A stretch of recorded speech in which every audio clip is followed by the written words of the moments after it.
Mas, né, por outro lado, como a gente entende também, certas coisas não passam batido, né? Nosso olhar é mais detalhista. Regularização fundiária é outro assunto fantástico, né? Principalmente, né, ela é aplicada a muitas outras coisas, mas principalmente para loteamentos irregulares. A Lei 6766 de 79 tinha um artigo que cuidava da regularização fundiária. Antes de 2009, eles já começaram a formar um arcabouço legislativo para cuidar disso, porque antes era feito perante o juiz. Em 2009 saiu a Lei 11977, que trouxe a Minha Casa Minha Vida, é um capítulo, trouxe um capítulo de registro eletrônico, então já o comando para o registro se tornar eletrônico vem desde 2009, e trouxe também a situação da regularização fundiária, que não tem nada a ver com Minha Casa Minha Vida, começou em 2009, regularização fundiária urbana. Ela tinha algumas limitações, principalmente com relação à titulação das pessoas, e isso foi resolvido agora, no ano passado, com a Lei 13465, com o provimento da Corregedoria do fim do ano, que pretende facilitar muita coisa. Na Lei 11977, o ator principal passou a ser o cartório, e na Lei 13465, o ator principal passou a ser a prefeitura. A prefeitura é que manda na regularização fundiária, tudo passa por ela. E o último assunto, também fantástico para os advogados, e esse sim, né, porque é participação obrigatória de advogado, é a situação da usucapião extrajudicial, né, que já existia desde a Lei 11977, mas de uma forma bem diferente do que acontece no judicial, né? A usucapião típica do juiz mesmo, ela veio para essa judicial com o Código de Processo Civil Novo de 2015, mas naquela época precisava da anuência do proprietário, e aí inviabilizou, praticamente ninguém conseguiu fazer. Com a Lei 13465, eles consertaram esse probleminha, trouxeram algumas outras novidades, e aí hoje você não precisa mais de anuência expressa de ninguém. Você notifica as pessoas, tem que notificar ainda, porém o silêncio é tido como consentimento. E no fim do ano o CNJ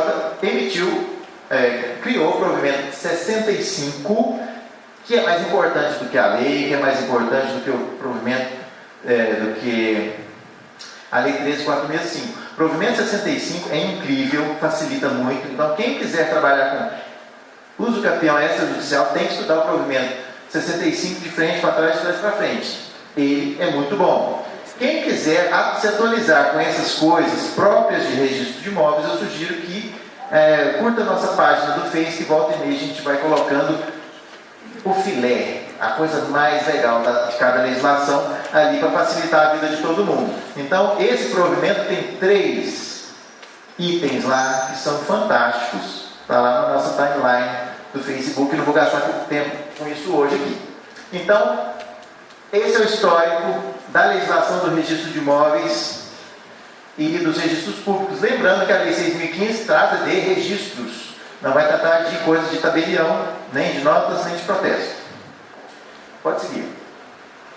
Então, voltando ao tema mesmo, matrícula e transição. O que é essa história? Para que serve isso? Será que isso é realmente importante? Qual a diferença de matrícula e transição? Como que eu vou descrever o imóvel na hora que eu estiver fazendo minha peça? Lá o meu inventário, tem aquele monte de ato, e afinal das contas, qual que é o imóvel? Como é que ele é? Qual que é a descrição? Afinal, quem que é o proprietário? Tem um monte de gente lá. Eu posso lavrar uma escritura, eu posso fazer o inventário de um imóvel que está transcrito e não tem matrícula? Tudo bem? Fica a pergunta. Quando a transcrição não possibilita a abertura de matrícula, sempre que o imóvel... Então, primeiro, a resposta para a pergunta anterior. Tudo bem.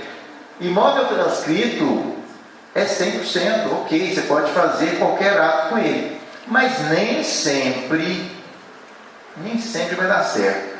Porque se ele tiver uma descrição muito ruim, ele não consegue fazer o salto do sistema de transcrição. Opa, morreu. Troca de microfone. Troca de microfone.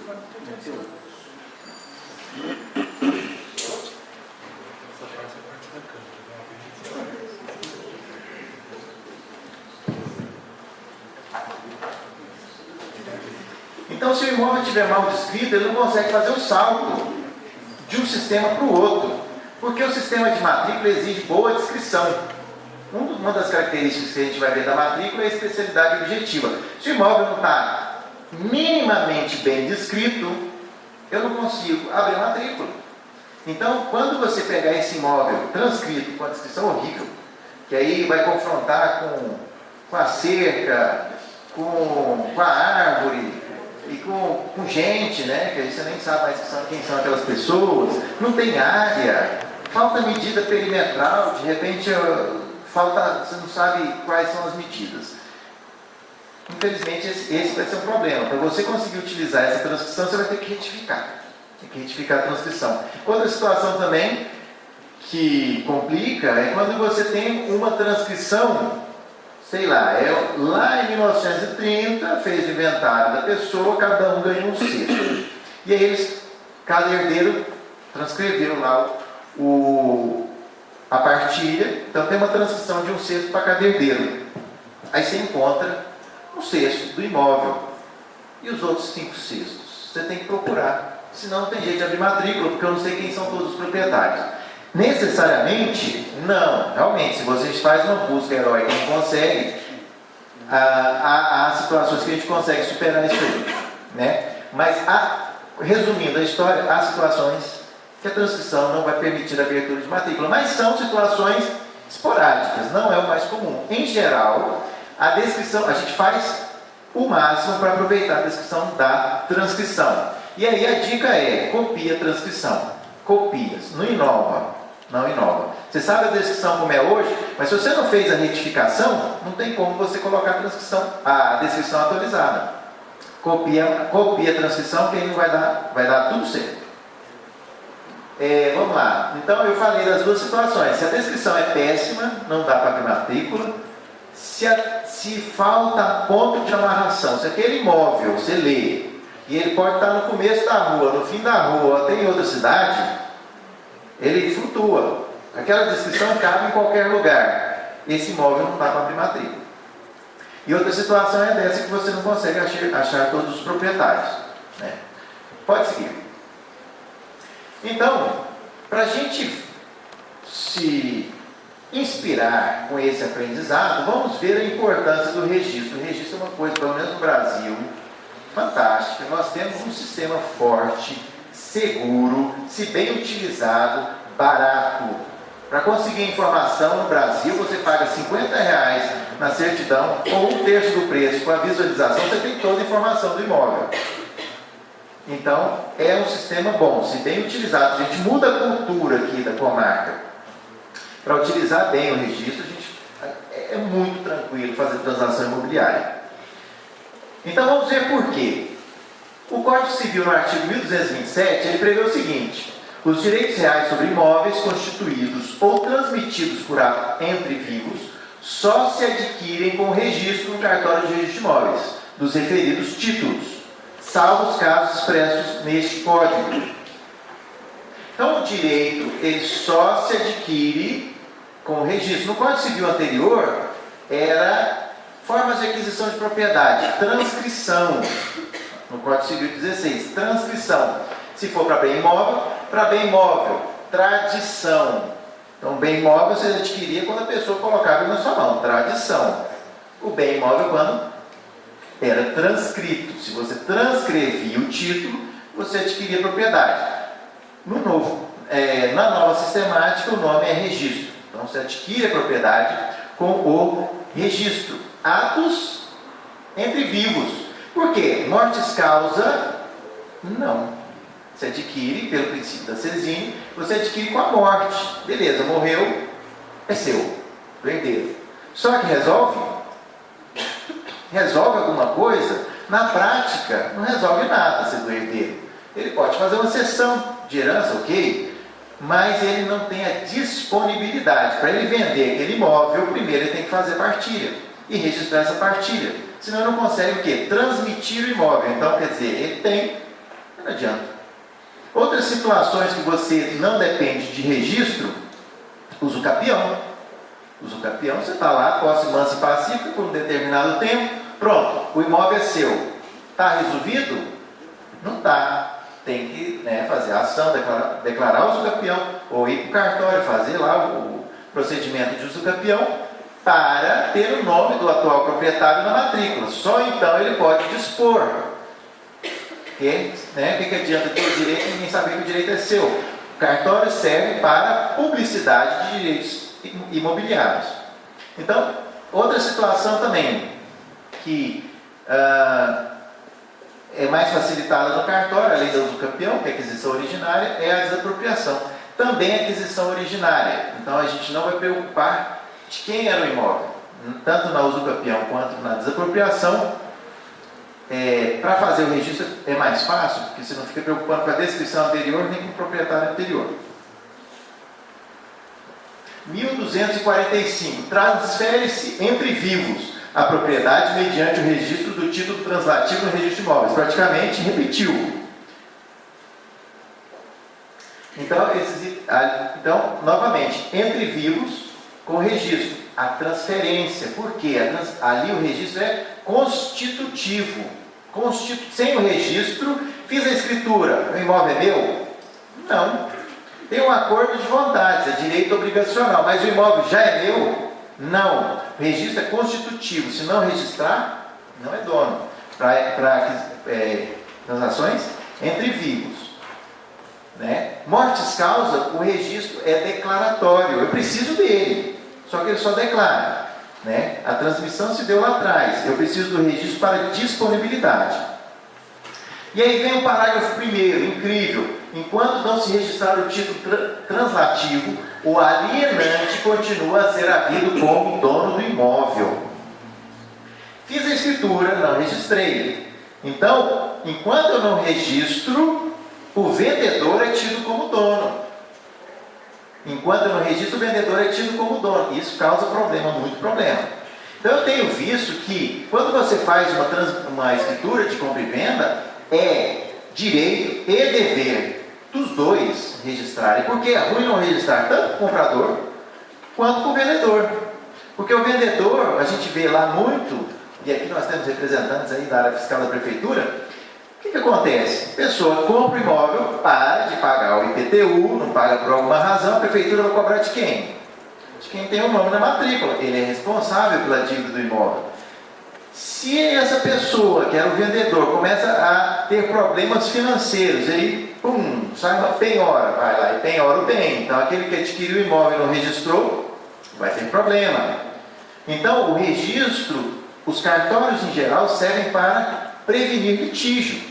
Você paga aquele valor do registro para não ter dor de cabeça, dormir tranquilo. Porque, claro, pode ser que nada aconteça se você não registrar? Pode ser. Você vai registrar daqui 30 anos e está tudo certo. Pode acontecer. Ou não. Principalmente vai dar problema na hora que morre. Não? O falecimento é um momento bem importante, delicado, que em geral aí dá problema. Se você fica com um título muito tempo sem registrar, na hora do registro, rege o princípio tempus regit actum. Ou seja, as normas, a legislação aplicável vai ser a do momento do registro. Então, se por alguma razão a legislação estiver mais exigente, você não vai conseguir registrar o título. De repente, se daqui a 10 anos exigirem descrição georreferenciada para imóvel urbano, e você está com a escritura lá na gaveta, vai tentar registrar, não vai conseguir. Isso é muito importante. Então, enquanto não registra o título, o vendedor é tido como dono. Porém, olha o que diz o outro. Enquanto não se promover por meio de ação própria a decretação de invalidade do registro e o respectivo cancelamento, o adquirente continua a ser havido como dono. Registrei. Compra e venda nula. Usaram procuração falsa. Houve coação. Erro, dolo, qualquer coisa. Simulação, negócio nulo. Mas já foi registrado, ele tinha aparência de válido, foi registrado. Enquanto não cancelar o registro, aquela pessoa que adquiriu é tida como dona. Ou seja, o registro tem muita força. É extremamente importante registrar. Artigo 69. E aí, o registro é obrigatório ou não no Brasil? A gente sempre acha que registrar é opcional. Mas a lei traz claramente que é obrigatório. Todos os atos enumerados no artigo 67, que são os atos de registro, são obrigatórios e efetuar-se-ão no cartório da situação do imóvel. Então o registro é obrigatório. O problema é, e aí, qual que é a penalidade? Se eu não registro, o que acontece? Como não existe uma penalidade clara, o registro se torna um ônus. Se eu quiser me beneficiar das vantagens do registro, tudo bem, registrei e me beneficio. Se eu não quiser me beneficiar das vantagens do registro, eu pago o risco, né? Então o registro se torna um ônus pesado, né? Principalmente depois de 2015, em que a legislação trouxe o princípio da concentração. Esse princípio da concentração, ele diz o seguinte: vamos procurar trazer para a matrícula todos os eventos relacionados ao imóvel, para que a pessoa não tenha que sair pesquisando nada fora. Com uma certidão da matrícula, ela sabe tudo sobre o imóvel. É assim plenamente hoje no Brasil? Não. A matrícula traz aí 90% de situações, mas a prudência manda que na compra do imóvel você tome algumas precauções extras. Porém, com relação a títulos judiciais, a partir de fevereiro de 2017, se eles não têm uma notícia na matrícula, o adquirente é tido como de boa-fé, ponto final. Certamente vocês como advogados vão encontrar, né, vão querer impugnar isso. Mas assim, pela legislação tranquila, uma leitura, a primeira leitura da lei, essa é o que está valendo hoje.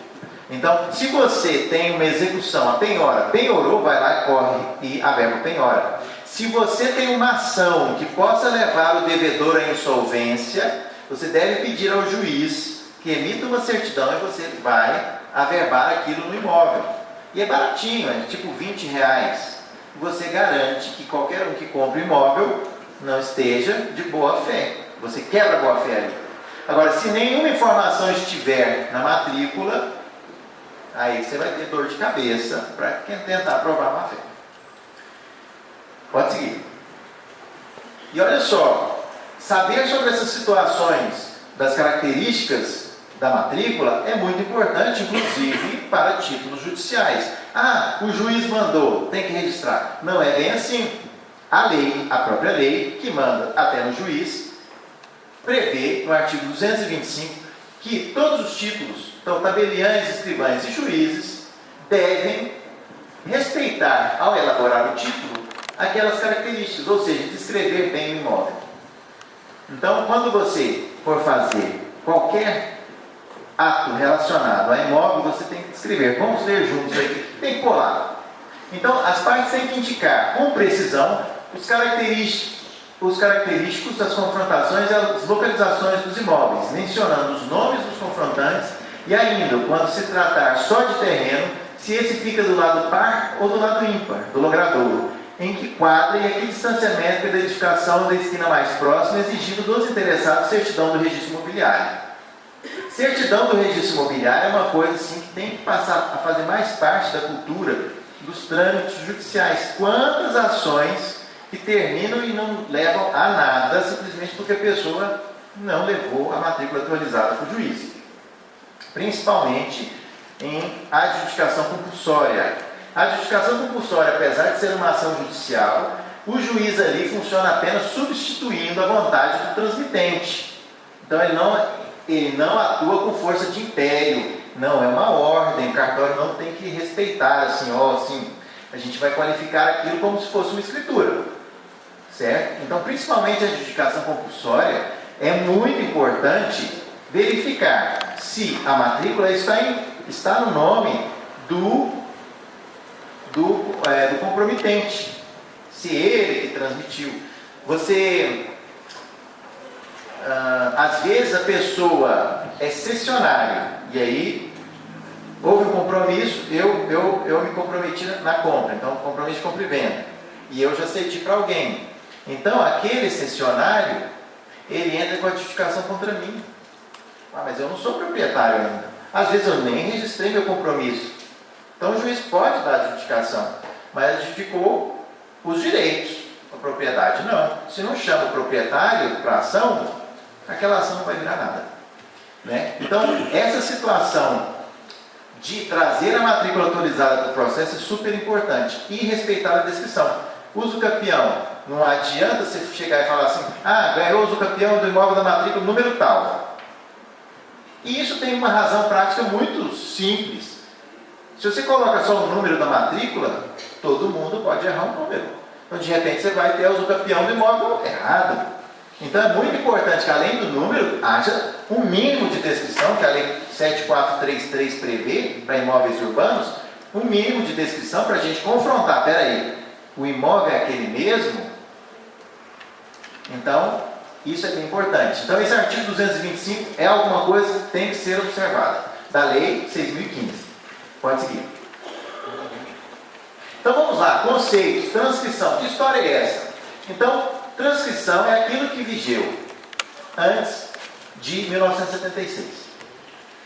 Transcrição vem do verbo transcrever. E aí a gente vai ter também a tal da inscrição. E as acepções das palavras, elas têm duas principais. Primeiro, transcrever é copiar. Copiar tudo. Transcrever. Então, se eu tinha que transcrever uma escritura, eu copiava a escritura. Inscrição, nesse sentido, nessa primeira acepção, a inscrição é a cópia resumida. Cópia resumida, não vou copiar tudo. Vou pegar os elementos principais, então a inscrição seria a cópia resumida. Isso é um sentido. Tem um segundo sentido. Transcrição, ela servia para transmissão de propriedade. Eu transcrevia quando eu estava transmitindo propriedade. Quando eu transmitia outros direitos reais, o nome técnico era inscrição. Inclusive o livro no qual você fazia o ato era diferente. Transcrição, livro 3. Inscrição, livro 4. E era muito importante você saber essa diferença. Isso influencia o livro que você iria fazer o ato, né? E estava lá na lei. A lei previa, então, devem ser transcritos isso. Devem ser inscritos isso. E depois, nós tínhamos a tal da averbação. Então, a transcrição e a inscrição serviam para constituir, modificar direitos, transmitir direitos ou a própria propriedade. Já a averbação, ela servia para atualizar elementos dessa transcrição ou dessa inscrição. Ah, o imóvel mudou o nome da rua. É um elemento. Eu vou lá e averbo o nome da rua novo. Ah, o cara era casado, era solteiro e hoje é casado. Averbação. Então a averbação faz alterações de menor importância. Agora, transmitiu a propriedade. Aí era transcrição. Certo. Aí, em 1976, diminuiu um pouco essa complicação.